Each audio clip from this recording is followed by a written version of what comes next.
for many people who don't know, and I'm sure there are probably a lot who don't in the audience, Russell Allen, had a situation that came up in his last year in Jacksonville that really kind of rocked your world, I'm sure.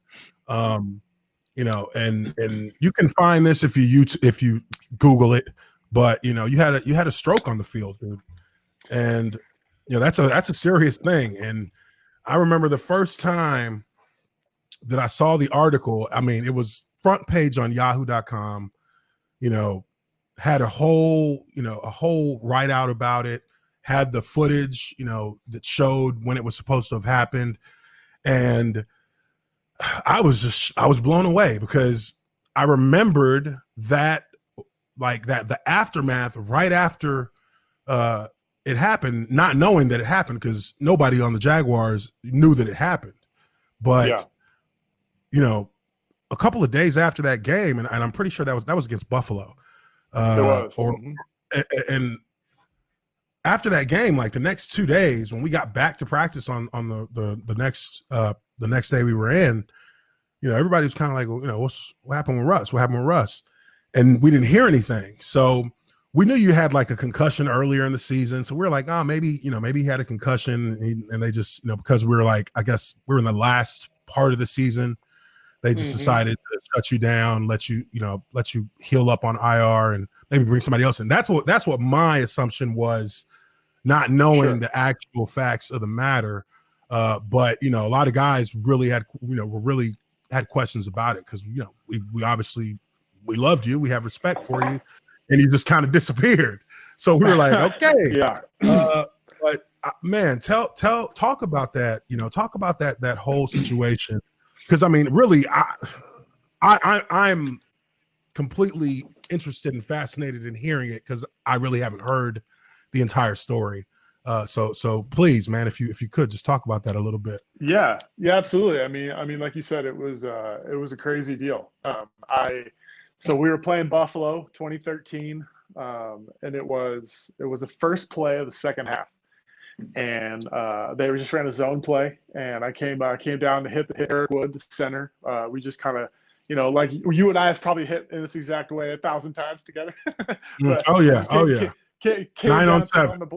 Exactly. It was, that's all it was. And it was something I had done very routine, probably 10,000 times in my life, taking this exact type of hit. But came down, took on the block, and for whatever reason, when we hit, it hit kind of just right, and it snapped my head back, almost like whiplash kind of. And basically, to make a really long, involved story short, it was it tore an artery in my neck at that time, and I didn't realize that. And so I stayed in the game, kept playing. I knew the hit had been a little more than kind of normal, but didn't really realize what was going on internally. So I stayed in the game, kept playing. And then it was about 30 minutes later or so, we're on offense. So I'm standing on the sideline watching, and I just went cross-eyed, basically. I just had like severe double vision, like I've never experienced before. And I just knew something was wrong. So I kind of stumbled my way back to the bench, sat down, and was just kind of trying to get my bearings, figure out what was going on. And that was ultimately when I was having the stroke. So what we later learned was, when I took that hit, the artery tore, and then over the next, half hour or so, there was a blood clot building up in that artery that ultimately released off into my brain and caused the stroke about 30 minutes or so after the hit. But the crazy thing to me was, again, not realizing how serious this was. My vision kind of came back within a couple minutes, and I went back in and finished the game, played the rest of the series, played the rest of the game.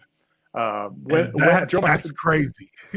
I mean, that is just crazy. I tell my boys now, my young boys, that's probably one of the dumbest things your dad ever did. But I mean, how do you know? I knew that I'd taken a hit, but I didn't know how bad it was. I didn't know what was going on. So I finished the game, went home. Felt a little off, but just thought, maybe I got a little concussion. I'll talk about it with Mike Ryan in the morning, kind of deal. Yeah. And then ultimately, when I started talking about double vision and all that, they got concerned, and so they sent me for an MRI, and the MRI showed the dead spot in my brain. And so the part that you're talking about, when I just sort of disappeared, is because I was in the hospital for about 4 days.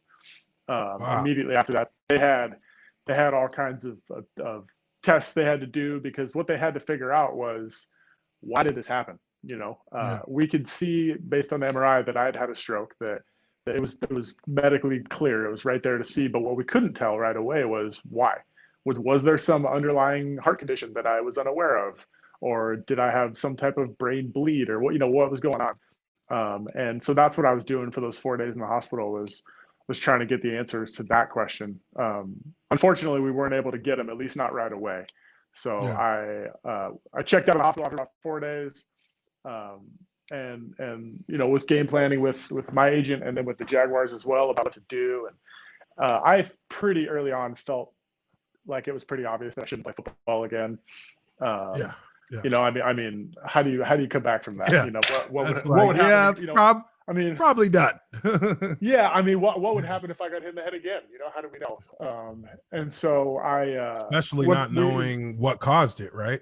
Yeah, exactly. So at the time, my wife was pregnant with our second son, and we had moved. So we moved back to our home in San Diego, and we just kind of tried to regroup, and went through a whole battery of tests again. Saw 9 different neurologists and neurosurgeons over the next 4 months, before ultimately getting the answers we were looking for, or at least the clarity we were looking for, in April. So it was like, 4 months later that we finally found a neurosurgeon who redid some of the tests and could see that there was, in fact, that torn artery in there. And that's when the article that you referred to, that's when that came out, because once we got those answers medically, then we got with the Jags and we said, okay, look, like now we have some more definitive information. It's clear that I'm not going to play football again. Let's figure out how to tell this story. And they were great. I mean, you and I were talking before we turned the show on. The Jags were such a great organization through this whole thing. There were some pretty significant financial implications for both sides, from on my end and on theirs, as far as how this was going to play out, contractually. If I were to just make my own decision and say, oh yeah, I'm done, I can't play, there was some of portion of my signing bonus that I would have had to forfeit. Whereas with a year left on my contract, there was, some guaranteed money that was due to me the following year through the injury protection benefit. So there was, some significant implications financially, like I said, for that. And they never disputed any of it. They never, made an issue out of any of it. They let me tell the story the way that we wanted to. They kept everything quiet, even from the team, from everybody. Nobody knew what was going on until I was ready to tell the story. So, hats off to them. They've been first class, through the whole thing. And that's when I told my wife, when that all kind of played out, I said, look, just because of that, we'll always be Jag fans. The way that they handled things when it mattered most to me and my family, they were great. So. Yeah, no, man. And I totally, I can understand that 100%. I give the Jags, a little bit of shit now because of all of because of the fire sale that they had over the offseason. Sure.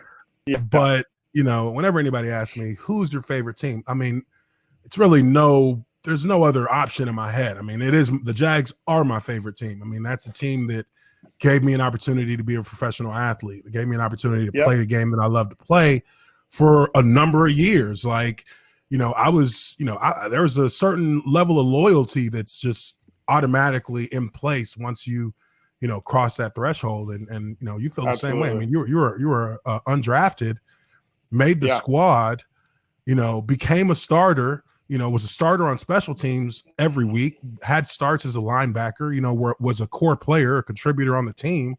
I mean, that's an opportunity you took advantage of. And 95% of the guys that came in with you as undrafted guys didn't get that chance, So, even for any of us to be in that position is extraordinary. So, the Jags are my squad. We might suck, but damn it, on the field is Jags. one thing, right? On the field, that's one thing, but to see how things were handled for me behind the scenes, and they took care of you. Personal level, was huge. And Uche, I don't even think you know this part of the story, but even in the present time right now, they're taking care of me, because in June of this year, so what, 3.5 months ago or so, I guess to backtrack a little bit, after my injury in 2013, I was relatively fine. I mean, apart from football and, anything overly dangerous, my life was relatively normal. I could, work out normally. I could, go do whatever I wanted to do. I was more or less unaffected by the stroke, except for it being, ending my career. And that was the case all the way up until June of this year. And then I was actually at the beach with my family here in San Diego, and pushing my son into waves in his boogie board, and kind of got tossed around by a wave, hit my head on the bottom of the ocean. Oh, and shit. and went through the exact same thing again. So I had a second stroke in June, 3 months. You had three a and a half second months one? ago. I did, yeah, just in June of this year. And what was crazy about that was it was really eye-opening, because what happened was it re-tore that same exact spot on the artery that I tore 7 years ago. When everything kind of died down and began to heal, that artery was still compromised and weak. And so when I took this hit at the beach, a normal person would have been like, "Oh, that hurt," but nothing really happened. Yeah. I have this weak. Well, yeah, and I had this weak, compromised artery from that injury in football that tore, and caused the second stroke. And this one was much worse. So I was in the hospital for a week during COVID craziness, and my wife couldn't even come see me. And I had to relearn how to walk. There was about a 48-hour period where I couldn't even get up out of bed. Wow. I had to go to therapy to kind of relearn how to, maintain my balance and how to walk again. And I mean, it's been a crazy, crazy year. But all that to say, once again, the Jags have been great. This was, obviously related back to an injury from all the way back when, and so they've been very helpful and compliant with everything related to that, and nothing but good things to say there. So it's crazy that when you realize, how these things affect you in the long haul of your life. I think you probably agree with this. When you live in the NFL world, everything feels so short term. You get caught up right in the moment, and everything seems like such a big deal. But it's hard to have that long term vision, and I think that's true of injuries as well. Even when my injury happened in 2013, I didn't really think about what that would do to me when I was 35, 45, 55, and so on.